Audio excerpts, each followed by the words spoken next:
ठीक है नहीं?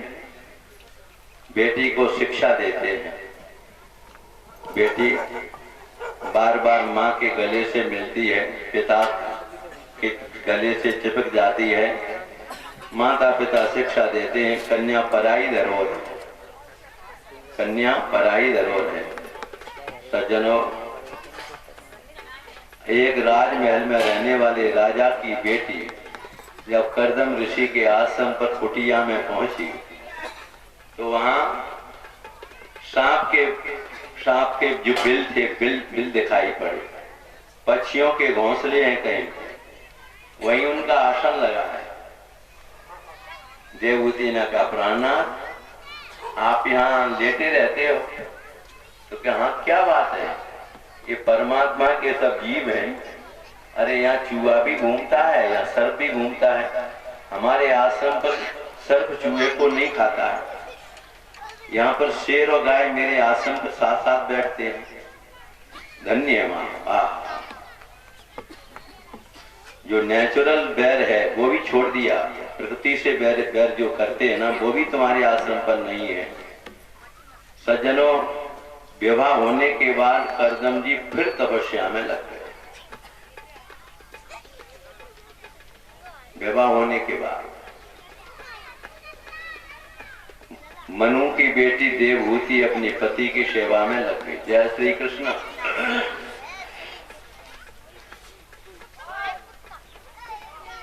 एक दिन देखा, तपस्या से निवृत्त होकर के देवहूति की शरीर की नसें नाड़ियां दिखलाई दे रही हैं।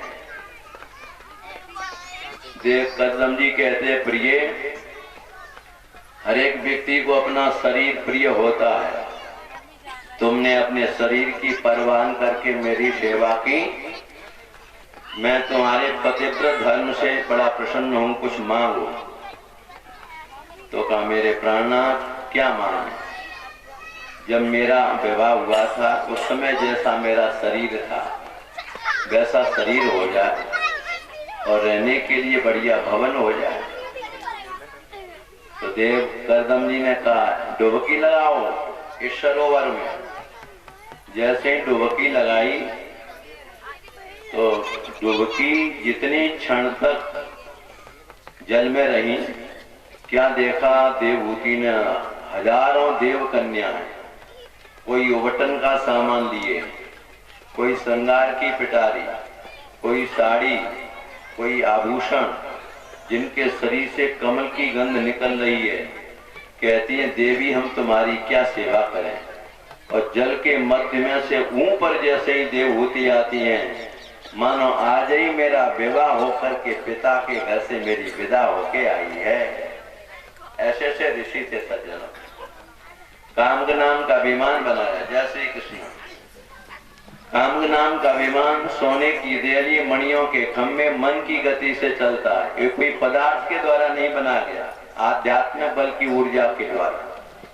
सज्जनों, उसी में प्ले ग्राउंड है, बगीचे हैं, उसमें अपनी प्रिया देवहूति को बिठाल करके भूगोल खगोल का दर्शन करवाया। विवाह करने के बाद पति को चाहिए अपनी पत्नी को तीर्थाटन करवाए। कहाँ ले जाए? शिमला नैनीताल नहीं, तीर्थों में ले जाए। आगे समझ में? क्यों ले जाए? जब विवाह के तत्काल बाद पवित्र नदियों में स्नान करेंगे संतों का संग, तो उनके ज्ञान की जो बातें हैं वो उनकी गृहस्थी के बीच चिंतन चलेगा, तो बढ़िया गृहस्थी बनेगी नहीं बनेगी, बढ़िया बेटा बेटी पैदा होंगे। इसलिए हमारे यहाँ 7-5 वचन में भी तीर्थो व्रतोद्धापन लिखा है। पहले वचन में तीर्थो व्रतोद्धापन यज्ञ लिखा है।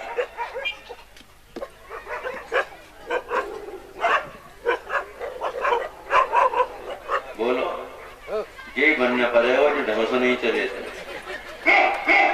देखो आप उनका साथ मान दो। जय श्री कृष्ण। अपने मनी राम को ही ले आइए मेरे बंधुओं। भूगोल खगोल का दर्शन, तीर्थ यात्रा करवा, अपने आश्रम पर आ गए। क्या वचन दिया था, बेटा हो जाएगा तो घर छोड़ के चले जाएंगे। भगवान ने विचार किया कि बेटा बनने के लिए हमने तो वरदान दे ही दिया है, और पहले नंबर पर यदि हम चले गए तो ये तो चले जाएंगे ना। इसलिए करदम जी के अपने आश्रम में आने पर अपनी प्रिया के साथ विहार करते हैं।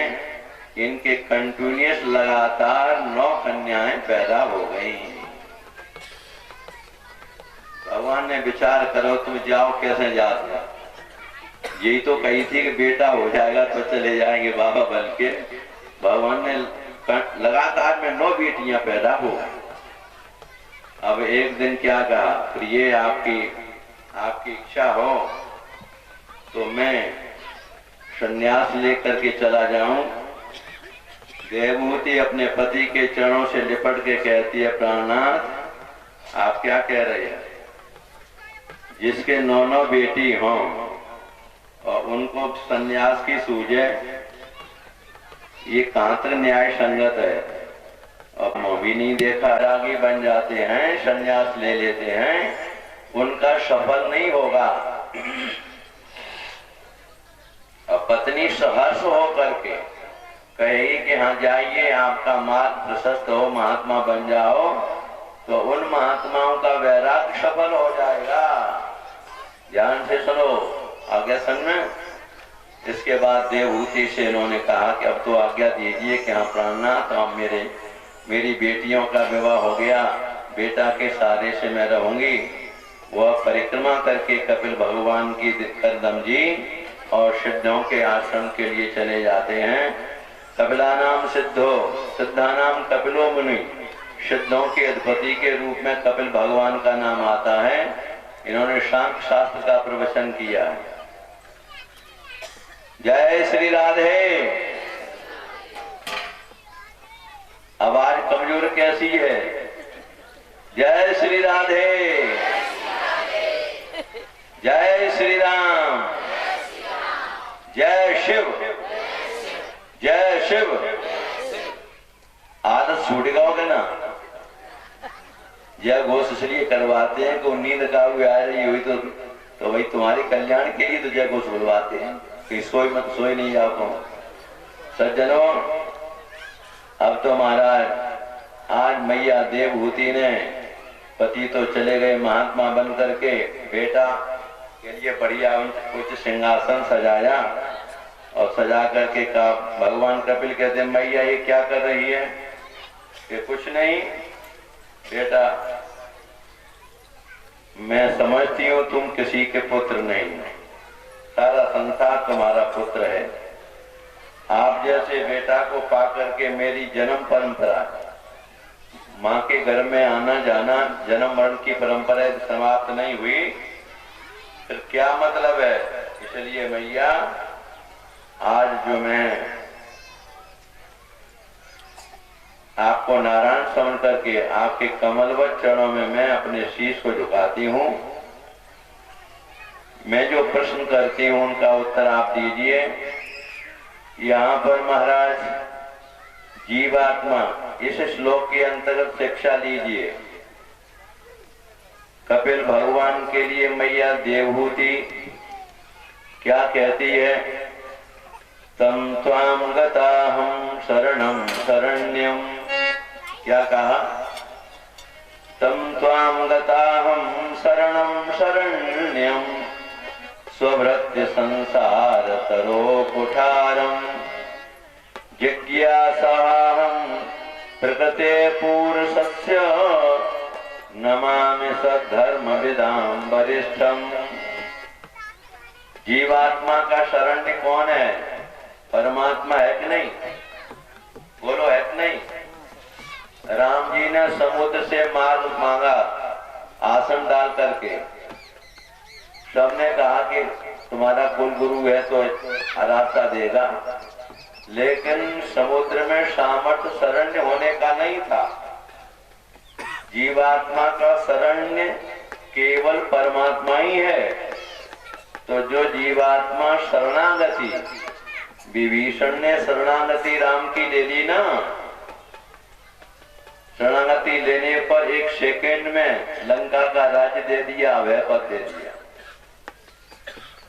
तंत्वाम गताहम, संसार रूपी वृक्ष को नष्ट करने के लिए, आवागमन के चक्कर को दूर करने के लिए आप मुझे प्राप्त हुए हो। मैं प्रगति पुरुष के बारे में जानना चाहती हूँ, मैं आपकी शरण में हूँ। शरणागति का भाव जब बनता है ना, इस बात को सुनकर के भगवान बड़े खुश होते हैं। शरणागति का एक बहुत बढ़िया भजन वेदांत का मैं सुनाता हूँ, आप लोग उसको सुने और गुनगुनाएं। देवहूति ने क्या कहा है? प्रभु हम भी शरणागत हैं, स्वीकार करो तो जाने। प्रभु हम भी शरणागत हैं, स्वीकार करो तो जाने। अब हमें पतित से पावन, सरकार करो तो जाने। अब हमें पतित से पावन, सरकार करो तो जाने। प्रभु हम भी शरणागत हैं, स्वीकार करो तो जाने। प्रभु हम भी शरणागत हैं, स्वीकार करो तो जाने।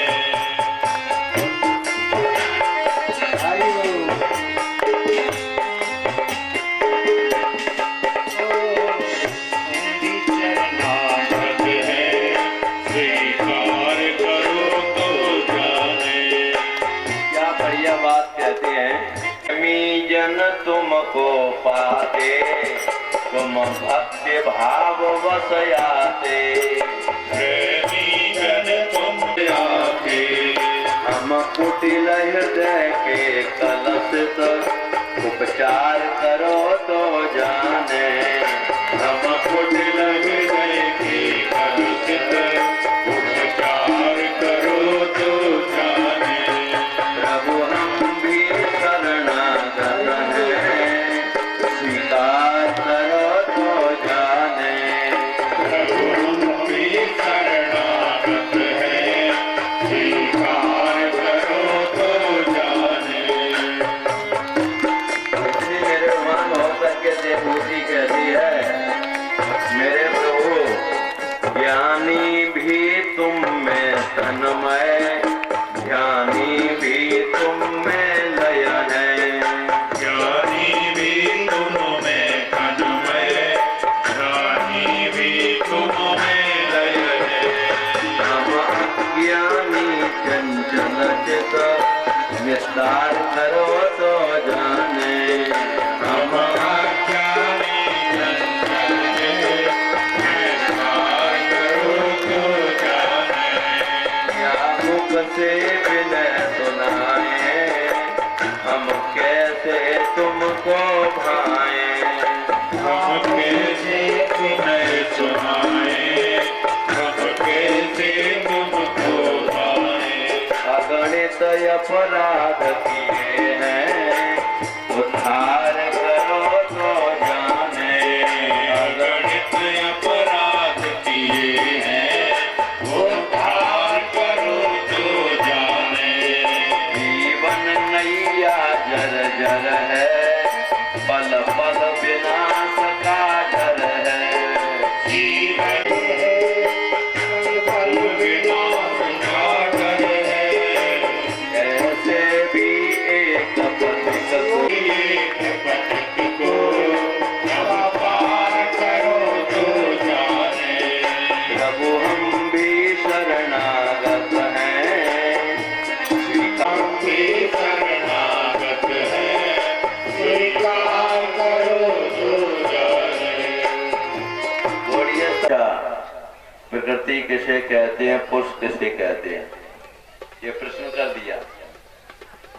तो कपिल भगवान कहते हैं, मैया प्रकृति के कार्यों से प्रकृति का बोध होता है।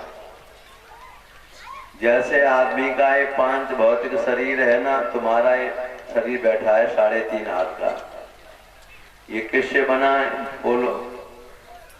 ये प्रकृतिजन्य शरीर। क्षित जल पावक गगन समीर, 5 हो गए।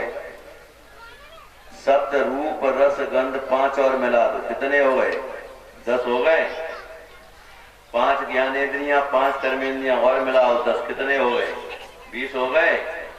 मन बुद्धि चित्त अहंकार 4 और मिला दो, कितने हो गए? 24 हो गए। ये 24 तत्वों के समुदाय से तुम्हारा 3.5 हाथ का शरीर बन गया।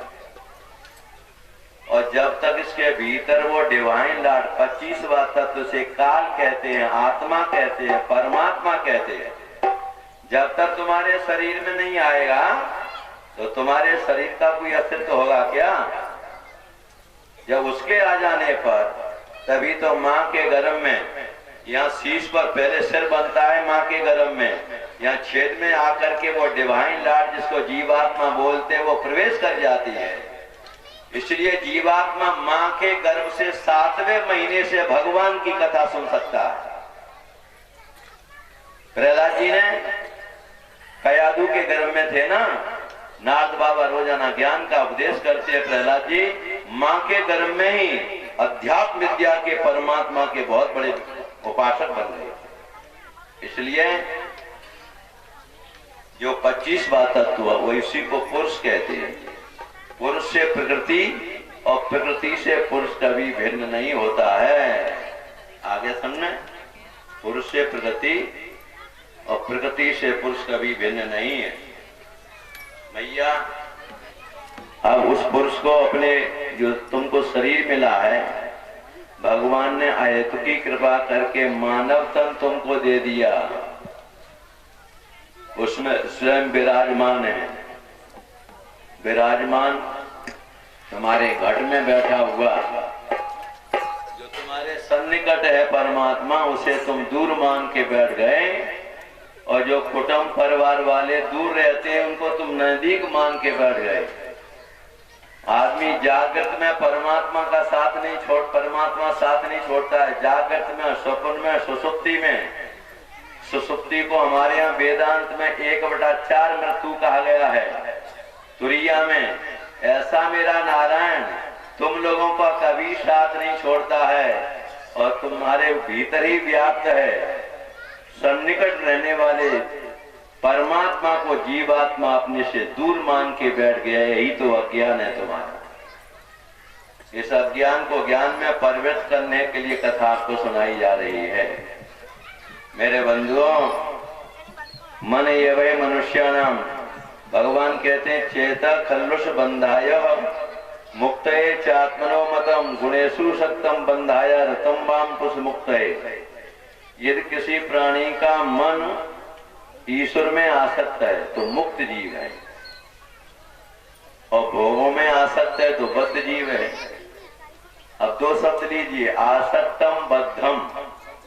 यदि कहीं आसक्ति तुम्हारी जगत में टिकी है तो तुम बद्ध जीव हो, और जगत से आसक्ति शरीर से, मान से, प्रतिष्ठा से, पद से, ये आसक्ति को तिलांजलि दे करके निरासक्त जगत से बन जाओगे तो तुम मुक्त जीव हो गए। इसलिए मन के हारे हार है, मन के जीते जीत, और पार ब्रह्म को पाइए मन ही की प्रतीत। इसलिए ईश्वरा सत्यम मुक्तम और भोगा सत्यम बद्धम, बद्ध जीव हो जाता है। मां इसलिए हरऊ सर्वेन्द्रिय, कपिल भगवान कहते हैं हरऊ सर्वेन्द्रियाणाम या वृत्ति स भक्ति। जिस जीवात्मा के इंद्रियों के ज्ञानेन्द्रियां, कर्मेंद्रियां सब भगवानमय बन जाती है, ऐसी वृत्ति जब जीवात्मा की बनती है वहां से भक्ति प्रारंभ हो जाती है। यह भक्ति मुक्ति से भी ज्यादा श्रेष्ठ है।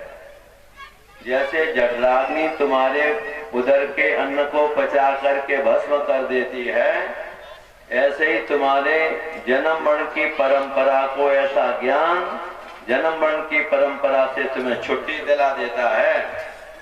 इसलिए प्राणी को अपने योग का आश्रय लेना चाहिए, जीवात्मा को योग का आश्रय लेना चाहिए। योग क्योंकि देवहूति ने पूछ दिया कि महाराज किस विधान के द्वारा मैं ऐसे ज्ञान को प्राप्त करूं, तो यहाँ परम धर्म योग बताया कपिल भगवान ने। योग के 8 अंग हैं।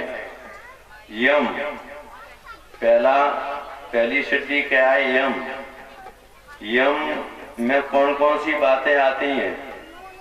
सत्य बोलो, मन से, वचन से, कर्म से किसी की हिंसा मत करो, अस्ते माने चोरी मत करो, जरूरत से ज्यादा घर में संचय मत करो, नहीं तो तुम चोर माने जाओगे। सज्जनों, ब्रह्मचर्य का पालन करो।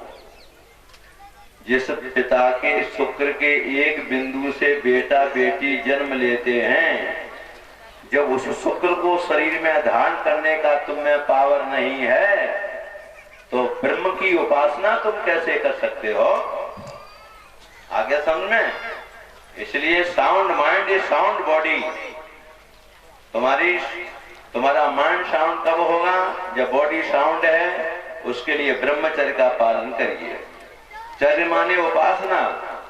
जीवात्मा परमात्मा के सन्निकट वही पहुंचता है जो ब्रह्मचर्य का पालन करता है, वाणी से सत्य बोलता है, मन से वचन से किसी से हिंसा नहीं करता है, किसी की चोरी नहीं करता है, जरूरत से ज्यादा वस्तुएं घर में संचय नहीं करता अर्थात विलासता के जीवन में नहीं जाता है। ये योग का पहली सिद्धि है। अब नियम देखिए। नियम में पवित्रता, तपस्या, अच्छे ग्रंथों का स्वाध्याय और जो कुछ मिल जाए उसी में संतोष कर लेना और ईश्वर का चिंतन। बाद में तीसरा आसन, 84 आसनों में से एक आसन ऐसा लगाओ कि 24 घंटे बैठे रहो, तुम्हें आसन पर ध्यान ही नहीं जाए। प्राणायाम, पूरक, रेचक, कुंभक जो प्राणायाम की पद्धति है गुरु से सीखो। प्रत्याहार, प्रत्याहार किसे कहते हैं? इंद्रिय वृत्तियों का अपने विषयों का आहार न करके अपने गोलक में स्थिर हो जाना ही प्रत्याहार है। इसकी डेफिनेशन बता दी मैंने, परिभाषा। आगे समझ में? इसके बाद छठवां धारणा, ध्यान और समाधि। इन 5 साधनों के बाद इनकी अपेक्षा 3 अंतरंग साधनों का प्रयोग होता है। उनका नाम है धारणा, ध्यान और समाधि। धारणा के द्वारा देशाकार वृत्ति का मुख्य रूप से संकोच किया जाता है। वृत्ति के संकोच विस्तार का नाम देश है। परिपक्व धारणा होना चाहिए। जैसे ईश्वर में धारणा है तो परिपक्व हो। जब ईश्वर की धारणा परिपक्व होती है तो ध्यान योग में प्राणी अवस्थित होता है और ध्यान की जब परिपक्व अवस्था प्राप्त होती है तो समाधि में चला जाता है। समाधि 2 प्रकार की है, संप्रज्ञात समाधि, असंप्रज्ञात समाधि, जिसमें ज्ञाता ज्ञेय ज्ञान, ध्याता देह ध्येय तीनों पृथक रहते हैं, वो संप्रज्ञात समाधि है। और जिसमें ध्याता ध्यान करने वाला, ध्येय वस्तु और ध्येय की प्रक्रिया तीनों का जब विलय हो जाता है, ये असंप्रज्ञात समाधि में आ जाते हैं। जैसे समीक ऋषि असंप्रज्ञात समाधि में थे, उनके गले में जब सर्प डाला गया तो सज्जनों यहाँ पर जो है जीवात्मा परमानंद की अनुभूति करता है।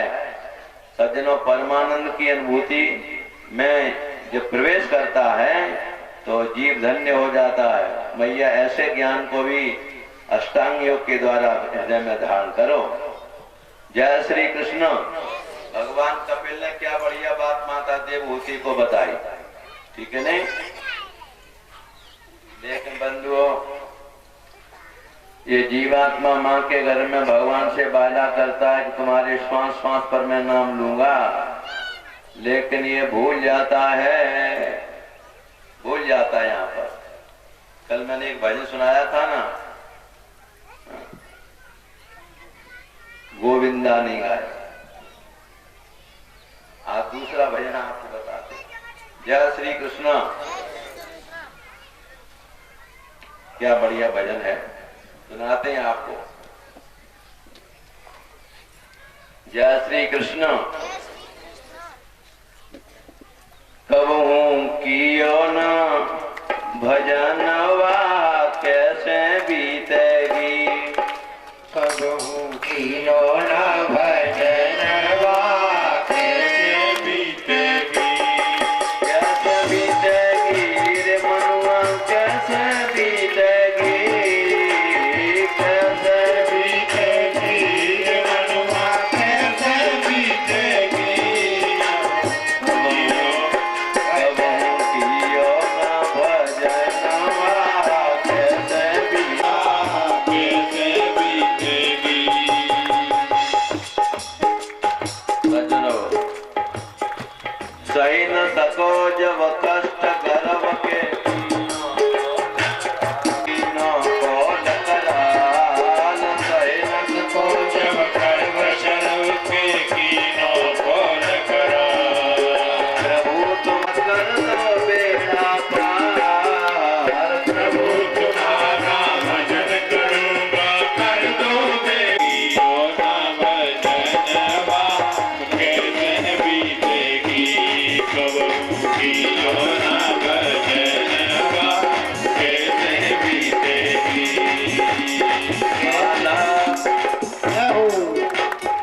आलापन हंस खेल गमाया आई मस्त जवानी।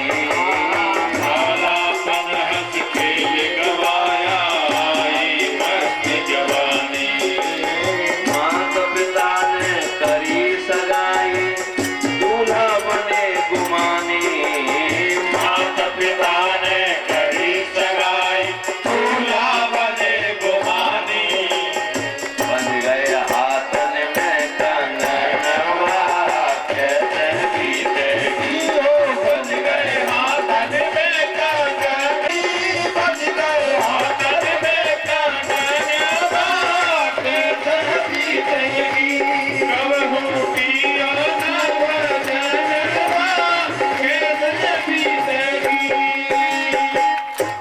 धूमधाम से ब्याह रचाया पहन केसरी जामा।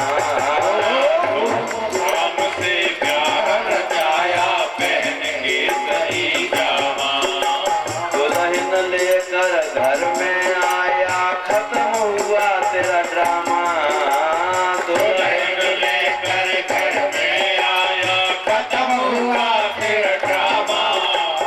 थम गए सजनी के सजन कैसे बीतेगी। बन गए सजनी के सजनवा कैसे बीतेगी।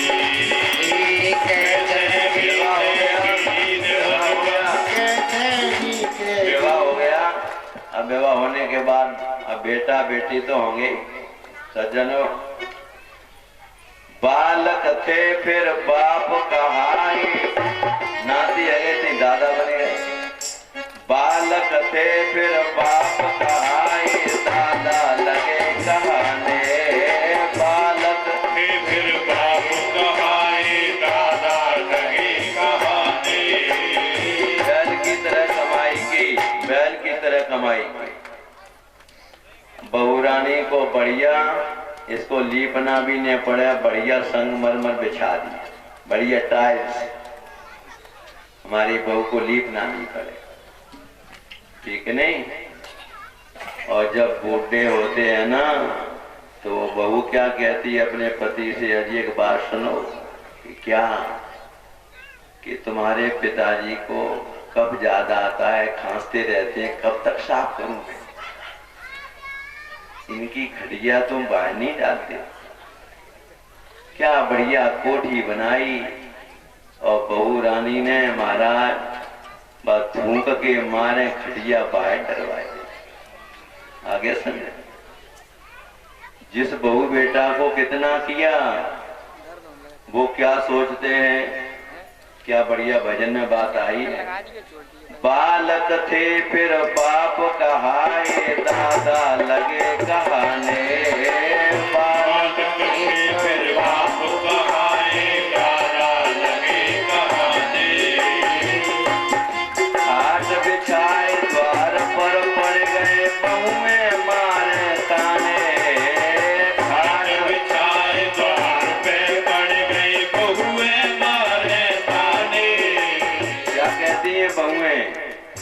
न मरिए ये बोढ़नवा कैसे बीतेगी। कब न मरे ये बुढ़नवा कैसे बीतेगी। कबहू कियो ना भजनवा कैसे बीतेगी। कब हम किया ना भजनवा कैसे बीतेगी। मेरे भाइयों, इसलिए मैं बहुत ध्यान रखता हूं समय का। अब भी सोच समझ मन मूर्ख कहता मेरा मेरा, राम भजन के बिना न तेरा होगा नर निर्वेरा। अब भी कर ले कछु जतनवा कैसे बीतेगी। अब भी कर ले कछु जतनवा कैसे बीतेगी। कबहू कियो ना भजनवा कैसे बीतेगी। कबहू कियो ना भजनवा बोलिए कपिल भगवान की जय। मैया के लिए अष्टांग योग की विधि, भगवान की प्रेम भक्ति का विवेचन, ये सब समझाया। जीवात्मा किस तरीके से लौकिक जगत में आता है, ये सब विधि बता करके मैया देवहूति के चरणों में भगवान कपिल प्रणाम करते हैं। और देवहूति भगवान जान करके अपने पुत्र के चरणों में प्रणाम करते हैं। कहा माँ, अब मैं सिद्धों के आश्रम के लिए जा रहा हूं। पति चले गए संन्यास लेकर के, बेटा ज्ञान का उपदेश देकर के सिद्धों के आश्रम को चला गया। मैया देवहूति अपने आश्रम पर दिन में 3 बार नहाती है और परमात्मा की उस परा प्रेमा भक्ति से इतनी गदगद होकर के तन में होती है। एक दिन देवहूति भगवान की प्रेमा भक्ति में इतनी तन्मयता, प्रेम की पराकाष्ठा का प्रादुर्भाव हुआ कि वो देवहूति का शरीर ये 5.5 भौतिक शरीर नहीं रहा, उसका शरीर जल के रूप में परिवर्तित हो गया। यानी जल की धारा बहने लगी शरीर से। उसका जो हड्डी मांस जो था, रक्त वगैरह सब खत्म, वो पूरा शरीर ही जल बन करके सिद्धना नदी के रूप में परिवर्तित हो गया। बोलिए देवहूति महारानी की सज्जनों, वो सिद्धना नाम की नदी के तट पर आज भी बहुत से महात्मा भजन करते हैं, सिद्धि को प्राप्त करते हैं। मेरे बंधुओं, इस प्रकार से भगवान का ये पावन चरित्र कपिल का मैंने सुनाया। इसके बाद कथा आती है चतुर्थ स्कंद में। कथा का प्रवेश को ले गए, बेटी रह गई ऋषि प्रजापति के यहाँ। इस लड़के का नाम रखा गया यज्ञ पुरुष और लड़की का नाम क्या रखा गया, दक्षिणा। बाद में यज्ञ पुरुष के साथ दक्षिणा का विवाह संस्कार हुआ। इसलिए कोई पूछे यज्ञ की पत्नी का नाम क्या है, तो फौरन कह दो यज्ञ की पत्नी का नाम दक्षिणा है। मेरे बंधुओं, इसके बाद जो मैंने अभी 9 लड़कियों के विवाह हुए थे, जो ऋषियों के साथ अपने अपने आश्रम पर गई थी, क्योंकि आप लोग गृहस्थ हैं, गृहस्थ लोग ही कथा करा रहे हैं। भागवत जी में लिखा है कि देवहूति की 9 लड़कियां जहां ब्याही गई, इस कथा को यदि कोई नहीं सुनाता है गृहस्थों को, तो वो न्याय संगत नहीं होता है। भले ही सन्यासी को कथा सुनाओ तो ये वंशावली न कहो, लेकिन जिनके वंश है उनको ये कथा जरूर सुनाना चाहिए। क्यों, इस भागवत में लिखा हुआ ये प्रसंग जरूर सुनाना चाहिए, इसलिए मैं सुना रहा हूँ। कला नाम की बेटी जो मरीचि को ब्याही गई, इनके कश्यप और पूर्णिमा के वीरज और विश्वक नाम के हुए 2 लड़के। एक कन्या पैदा हुई देवकुल्या, ये बाद में गंगा जी बन गई। अनुसुईया का विवाह अत्रि के साथ में हुआ। इनके दत्तात्रेय के अंश से, दत्तात्रेय हुए विष्णु के अंश से, महादेव के अंश से दुर्वासा जी हुए। और ब्रह्मा के अंश से चंद्रमा हुए। श्रद्धा नाम की बेटी अंगिरा को ब्याही गई। इनके शनि वाली कुहूरा का अनुमति 4 बेटी हुई और 2 बेटा हुए। बेटा के नाम है उतथ्य और बृहस्पति। उतथ्य और बृहस्पति।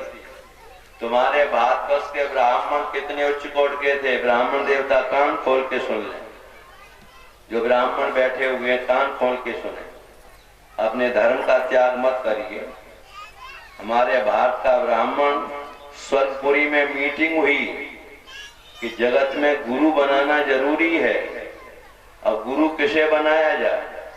तो सज्जनों, भारत की भूमि से बृहस्पति को बुला करके स्वर्गपुरी में सभी देवताओं ने देवगुरु बृहस्पति से मंत्र दीक्षा ली है। तो भारत का ब्राह्मण स्वर्गपुरी में मंत्र दीक्षा देवताओं को देने के लिए गया। हविर्भू नाम की बेटी में पुलस्त जी ने अगस्त जी और विश्रवा पैदा किए। विश्रवा से इडविडा में कुबेर, ये कुबेर देवताओं के खजांची बन गए। कौन बने?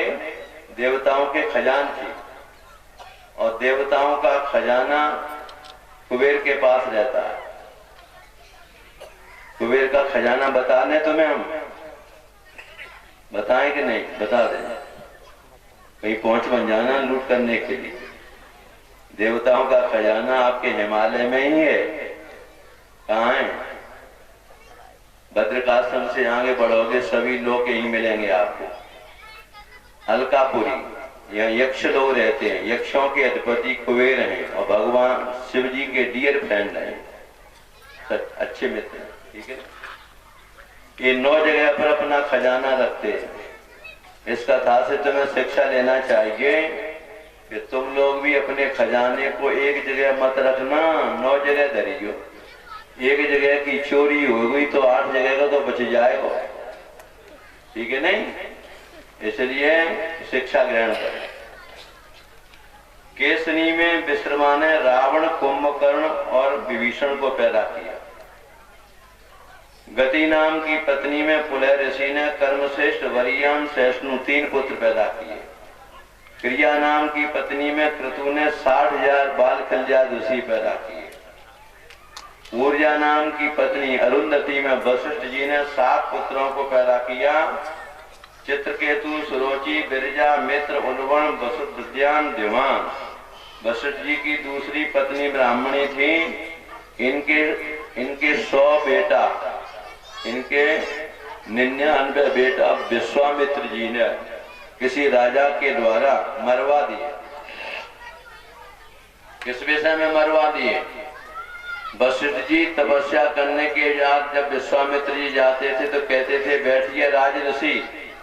वो ब्रह्म ऋषि नहीं कहते थे। वो जब तक अहंकार का त्याग नहीं होता है तब तक ब्रह्म ऋषि कैसे बन गए? तो इस बार झगड़े को लेकर के विश्वामित्र ने वशिष्ठ के 99 लड़के किसी राजा के द्वारा मरवा दिए।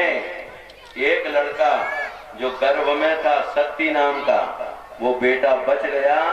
शक्ति के पाराशर हुए, पाराशर के व्याजी हुए और व्याजी के सुखदेव जी, जो राजा परीक्षित को कथा सुनाई है ना, ये तो साक्षात नारायण ही है। चिति नाम की पत्नी में अथर्वा ऋषि ने दधीच नाम के ऋषि को पैदा किया। हमारे दधीच ने अपने जीते जी अपने देवताओं को जब जरूरत पड़ी इनकी हड्डियों की, तो जीते जी अपने हड्डियों का दान कर दिया। सुना है दधीच का वो त्याग, हमारी जातीयता का विकास पुरंदर ने है पग से लिखा। पुरंदर ने अपने वज्र से लिखा अस्तयोग का मेरा इतिहास। हमारे ऋषि लोग दान लेते ही नहीं थे। ऋषियों ने अपने शरीर की हड्डियों का दान जिंदा में किया है और देवताओं के काम में आए। ऐसे से भारतीय ऋषियों की गरिमा भारत में है। ख्याति नाम की पत्नी जो प्रभु के साथ ब्याही गई, इनके धाता विधाता और श्री नाम की कन्या पैदा हुई है। इसके बाद मेर ऋषि ने अपनी आयति नेति नाम की कन्या धाता विधाता को ब्याह दी। उनके मृकंड और प्राण 2 बेटा हुए। उनमें से मृकंड के मारकंडे भय, प्राण के वेदसरा, भृगु के एक कवि नाम का बेटा पुत्र भी था और कवि के शुक्राचार्य जी हुए हैं। इस कथा को लिखा है भागवत में। इस कथा को कोई श्रद्धा पूर्वक सुनता है, ध्यान से सुनता है, उनके वंश की वृद्धि होती रहती है, वंश नष्ट नहीं होगा। और वंश नष्ट न हो हमारा, इसके लिए भगवान गणेश जी पर और शंकर जी पर 1000 दूब के अंकुर गणेश चतुर्थी के दिन चढ़ाओ, शिवरात्रि के दिन भोले बाबा पर चढ़ाओ, तो उसके घर में वंश की वृद्धि होती रहेगी, वंश नष्ट नहीं होगा। ये हमारे यहाँ कर्म कांड में जो वेदों में मंत्र आते हैं पूजा पद्धति के, उनमें से स्पष्ट लिखा हुआ।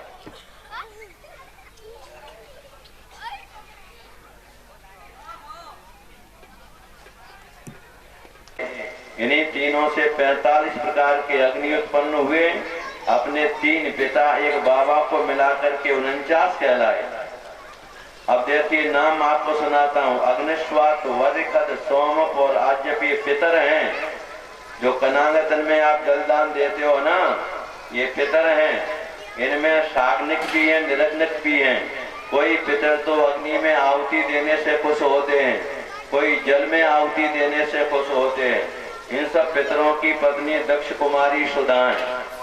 स्वाहा और सुधा, दक्ष की बेटी सुधा इन पितरों की पत्नी है। इन पितरों से स्वधा के धारणी और बैना नाम की 2 लड़कियां पैदा हुई। ये दोनों लड़की ज्ञान विज्ञान में पारंगत थीं और ब्रह्म ज्ञान का उपदेश करने वाली हुई। महादेव की पत्नी सती हुई। इनके कोई बेटा पैदा नहीं हुआ और इन्होंने अपनी यज्ञशाला में पति के यज्ञ में अपने पिता की यज्ञ में जा करके और अपने प्राणों का त्याग कर दिया। क्यों किया?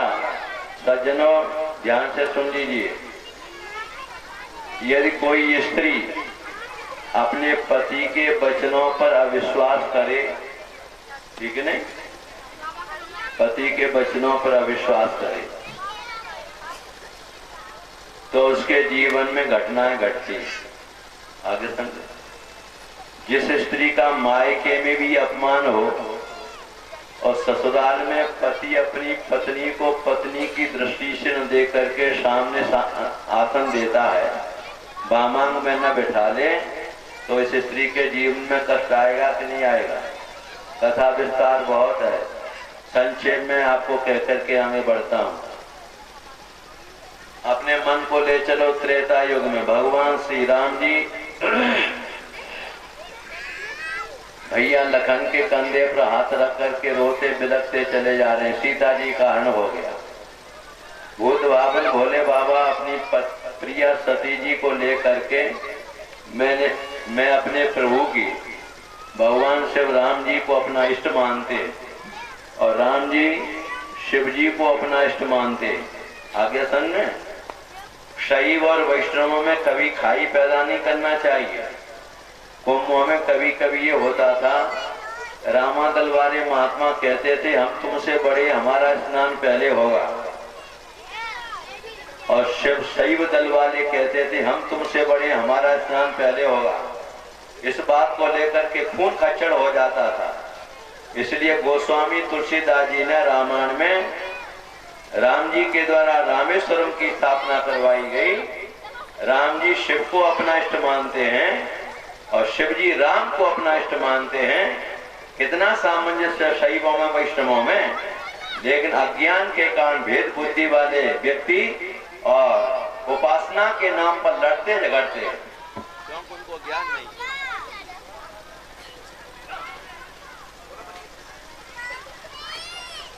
उपासना के नाम पर अपने मन को वहीं ले चलिए। सती जी को साथ में लेकर भूत भावन भोले बाबा प्राकृतिक मानवों की लीला करते हुए मेरे प्रभु जा रहे हैं। हे खग मृग हे मधुकर श्रेणी, तुम देखी सीता मृग नैनी। प्रणाम किया, कै सच्चिदानंद घन कीन प्रणाम। अपनी पत्नी से कहा मेरे आराध्य देव को प्रणाम करिए। अब पति जब कह रहा है कि हमारे आराध्य देव हैं, सती जी को विश्वास ही नहीं हुआ। कहा कि मेरी समझ में नहीं आता है। तो राजा के लड़के, एक स्त्री का हरण हो गया, रोता हुआ जा रहा है, कहते हमारे आराध्य देव हैं। भोले बाबा ने कहा तुमको विश्वास नहीं तो परीक्षा लेना। सती जी ने यहाँ भूल कर दी। सती जैसी नारी विचार पूर्वक काम नहीं कर पाई। भोले बाबा की पत्नी सती विचार पूर्वक काम नहीं कर पाई। कैसी विडंबना है सज्जनों। सती जी ने, अभी मालूम पड़ जाएगा, मैं सीता का रूप बनाती हूँ। यदि राजा के बेटे होंगे तो सीता रूप में देख करके मुझे अपने भुजाएं फैला करके गले से लगा देंगे, और ब्रह्म होंगे तो मालूम पड़ जाएगा। कैसे? यानी कैलाश पर्वत से डायरेक्ट विमान कनखल हरिद्वार में आ सकते थे, लेकिन भोले बाबा के महाराज आश्रम पर होकर के यहाँ सती बैठी हुई थी, वहाँ देवताओं की पत्नी ने क्या कहा? जय श्री कृष्ण, जय जय जय श्री कृष्ण।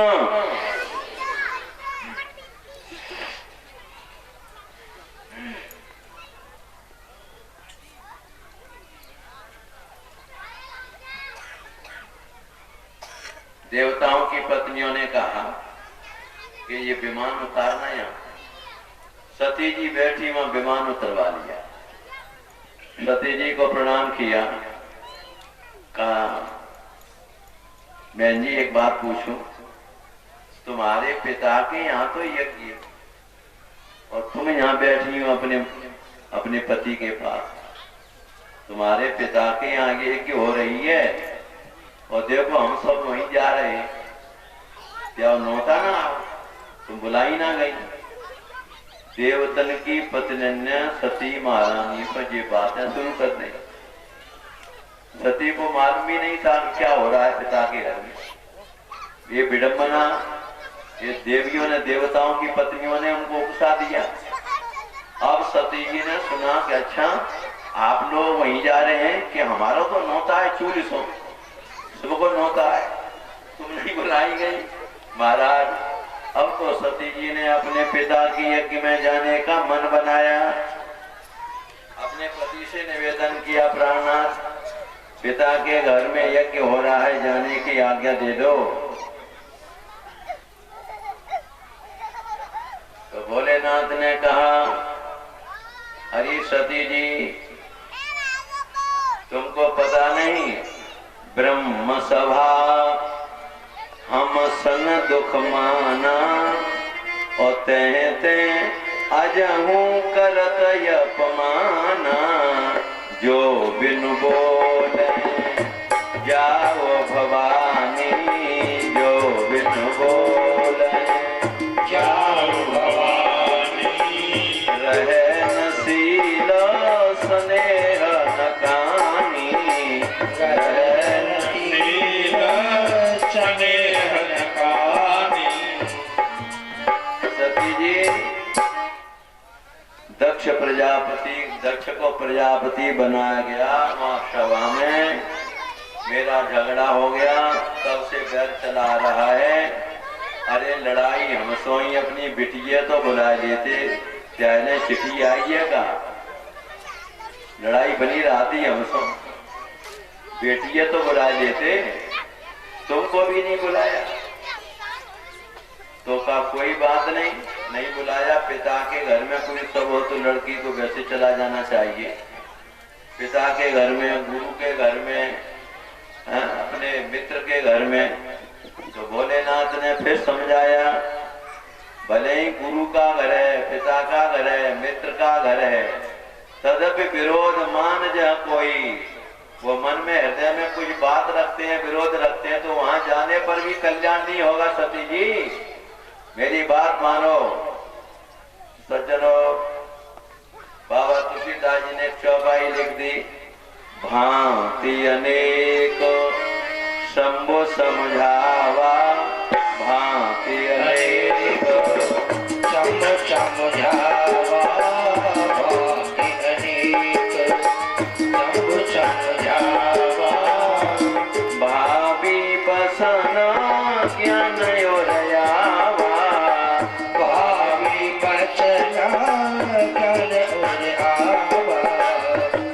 भोले बाबा विविध तरीकों से अपनी प्रिया को सती को समझाते हैं, लेकिन यहाँ भाभी बस।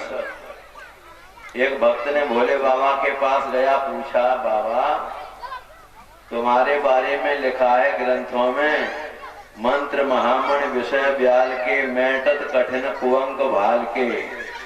तुम्हारे मंत्र का जाप करने वाले व्यक्ति की ब्रह्मा जी भाल में लिपि लिख देते हैं, वो भी अशुभ लिपि शुभ में परिवर्तित हो जाती है। तुम तो भावी होने वाली घटनाओं को मेट देते हैं, लेकिन तुम अपने घर की भावैया नहीं मेट पाए, अपने घर की भाभी को। तो भोले बाबा ने क्या कहा, मेरे प्यारे भक्त, किसी प्रारब्ध के कारण, प्रारब्ध भोग के कारण किसी जीवात्मा के जीवन में कोई अनिष्ट होने वाला है। ध्यान से समझना वाक्यों को। प्रारब्धानुसार किसी जीवात्मा के जीवन में कोई भविष्य में अनिष्ट होने वाला है, भोले बाबा का महामृत्युंजय मंत्र का जाप करवाइए, वो अनिष्ट मिट जाएगा। लेकिन भोले बाबा कहते हैं कि मैं प्रारब्ध के अनिष्टों को तो मिट सकता हूँ, लेकिन जहाँ पर परमात्मा की विशेष इच्छा होती है वहाँ मेरी दाल नहीं गलती है। वहाँ क्या कहते हैं, भोले बाबा ने क्या कह दिया, हरि इच्छा भी बलवाना, हरि इच्छा भी बलवाना, हृदय विचार तो संभव सुजाना, हृदय विचार संभव सुजाना। भोले बाबा विचार करते हैं कि मेरी धर्मपत्नी मेरी बात नहीं मानती है, नेत्र बंद करके देखा तो विचार किया, वाह वाह वाह मेरे प्रभु श्री राम, तुम्हारी कोई दूसरी इच्छा है, मेरी सती के 5 भौतिक शरीर से जगत में आप कोई नवीन दिशा प्रदान करना चाहते हैं, इसलिए सती जी मेरी बात नहीं मानती है। सज्जनों, भागवत जी में तो यहाँ तक लिखा है कि भोले बाबा ने जैसे ही मना किया, सती जी को क्रोध आ गया, मानो अपनी क्रोध की ज्वाला में भोलेनाथ को भस्म कर देना चाहती है। सज्जनों, इतना क्रोध आया, शक्ति है ना। भोले बाबा एक बात समझो, तुम सब बैठे हो देवी देवता, सब पत्नी वाले हटाओ ना। पत्नी जब नाराज हो तो चुप रहिए, ठीक है नहीं सारो खेल घर को खराब हो जाए। जब नाराजगी में आवे त्यारी धर्म पत्नी तो पीठ फेर के द्वार को चले जाएगी, हाथ जोड़े के देवी तुम कहोगी सोई माने, ठीक है। और पति को ज्यादा नाराज हो तो देवियां भी कान खोल के सुन लें, अपने रसोई घर में आटो मानू चाहिए, ठीक है नहीं, मोहम्मद मिलाना तो घर तुम्हारा ठीक चल जाएगा। यहाँ पर सती के क्रोध को देख करके भोले बाबा टांग खड़ी हो गई, नंदीश्वर को बुलाया ताकि अब सती मानेंगी नहीं, जाएंगी। भोले बाबा कहते हैं जिनकी सिंगारदानी हो लाइए और खेलने का सामान। नंदी ने कहा बाबा इनको क्यों, क्या वापस नहीं लौटेंगे? यहाँ यही समझ लो, ये लौट के आए वाली ना भगवान शिव के समान अपनी पत्नी से प्रेम करने वाला कोई देवता है। भोले बाबा कहते हैं कि सती जी की सिंगारदानी देख के, खेलवे की सामान देख के सती की याद आवेगी, इसलिए भोले बाबा ने सिंगारदानी के सहित विदा कर दी कि लौट के आने वाली है नहीं। जा करके सती जी अपने पिता के घर पहुंची, बहनें आ गई थी, बहनों ने सुना अरे कैलाश से सती जी आ गई, सती जी आ गई। आकर के गले मिलती हैं और मिल करके पीठ फेर के जब चलती हैं तो क्या कहती हैं, बड़ी मायके वाली बनी है। पति को तो चिट्ठी ना गई और मायके वाली मिलके बिना नौता के आ गई। ये बहनें कह रही हैं लेकिन धन्य है माँ का हृदय माँ का ही होता है। तुलसीदास जी ने क्या बढ़िया चौपाई लिख दी, सागर भले मिली एक माता, सागर भले मिली एक माता, भगिनी मिले बोल मुझकाता, भगिनी बोल मुझकाता, सागर भले। माँ ने अपनी बेटी सती को अपनी गोद में लेकर के प्रेमासु छलक पड़े। सती कहती है, माँ तुम क्यों रोती हो? कोई बात नहीं, पिताजी ने नहीं बुलाया, मैं चली आई। पिताजी तुम्हारा एक शाला में इंतजार कर रहे होंगे, चलो मैं भी चलती हूँ। तो सती अपनी माँ को लेकर के यज्ञशाला में जब जाती हैं तो सती अपने पिता के सामने जैसे ही पहुंची, ये कितना निठुर पिता है, कितना अपनी बेटी सती को आगे खड़ा हुआ देखकर पीठ फेर के खड़ा हो गया। दौड़ करके बेटी को अपने हृदय से तो नहीं लगाया, पीठ फेर दी। सती जी फिर गई, फिर पीठ फेर के खड़ा हो गया। अब तो सती ने कहा, पिता दक्ष ध्यान से सुनो, ये जगत के लोग मुझसे ये कहेंगे कि सती की बेटी है, सती की बेटी कहलवाने में मुझे लज्जा मालूम पड़ रही है। तो जैसा पिता मुझे मिला, खाए हुए अन्न का जब तक वमन नहीं कर दिया जाता है तब तक शुद्धि नहीं होती है, इसलिए मैं दक्ष की बेटी कहने में भी मुझे लज्जा प्रतीत होती है। सज्जनों, दक्ष का अर्थ जानते हो क्या है? दक्ष माने चतुर।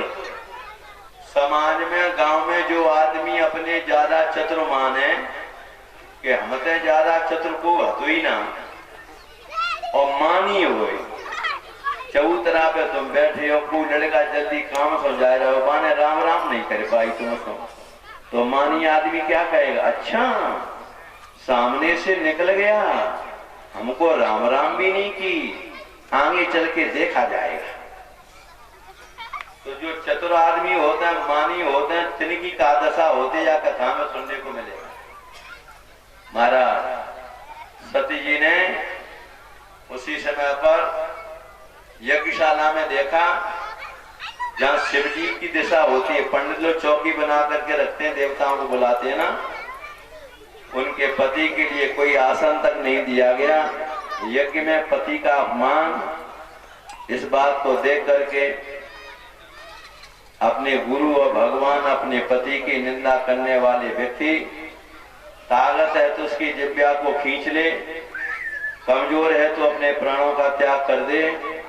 सती जी ने जब ये देखा तो कुंड की उत्तर दिशा की तरफ बैठ करके पद्मासन से इन्होंने, मैं अपने, हे मेरे पतिदेव प्राणनाथ, मैंने आपकी बात नहीं मानी, ये बहुत बड़ी गलती की। अब मैं ब्रह्मरंध्र में से अपने प्राणों का त्याग कर रही हूँ। यज्ञशाला में मैंने अपमान देखा आपका, इसलिए मैं अपने पांच भौतिक शरीर से ब्रह्मरंध्र में से प्राणों का त्याग करके मैं भगवान से प्रार्थना करती हूँ।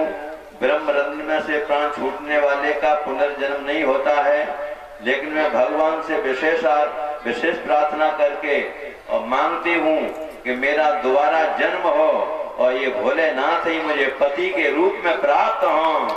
ऐसा कहा सती जी ने और योग पद्धति के द्वारा ब्रह्म से प्राणों का त्याग कर दिया। यज्ञशाला में हाहाकार हो गया। सज्जनों, भोले बाबा को मालूम पड़ा, नाथ जी के द्वारा भोले बाबा को क्रोध आ गया। एक जटा खींच करके पृथ्वी पर जैसे ही छोड़ा, वीरभद्र नाम का प्रकट हो गया। बोलिए वीरभद्र भगवान की जय। जय शिव, जय शिव, जय शिव। दो चार आप प्रति बोलिए, जय शिव परात्परा शिव, जय शिव तव शरणम। जय शिव परात्परा शिव, जय शिव तव शरणम। हे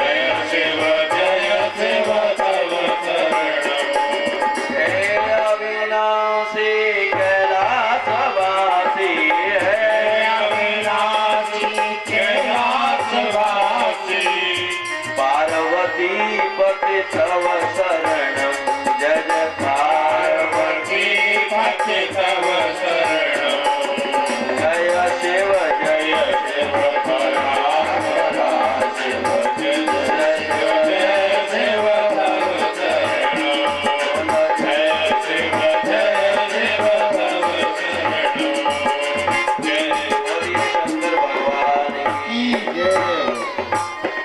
वीरभद्र ने जाकर के तलवार का प्रहार किया दक्ष के गर्दन पर। तलवार जैसे चट्टान से टकरा कर लौट आ गई। दक्ष का शीश नहीं कटा। विचार किया मेरी अमोघ तलवार का प्रहार दक्ष का शीश क्यों नहीं कटा। विचार करते हैं वीरभद्र, ब्राह्मण लोग कोई यजमान यज्ञ करवाता है ना, तो कुछ हमारे यहाँ ऐसे मंत्र हैं कि जब तक यज्ञ चलेगी तब तक यजमान का किसी हथियार के द्वारा मृत्यु नहीं होवे, ऐसा रक्षा कवच आचार्य गुरु पहनाते हैं।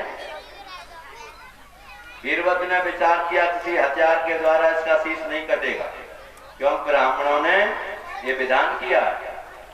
उसी समय वीरभद्र ने जैसे दवाई की शीशी आती है ना, ढक्कन खोलते हो ऐसे मरोड़ते हो ढक्कन को, तो शीश को ऐसे पकड़ करके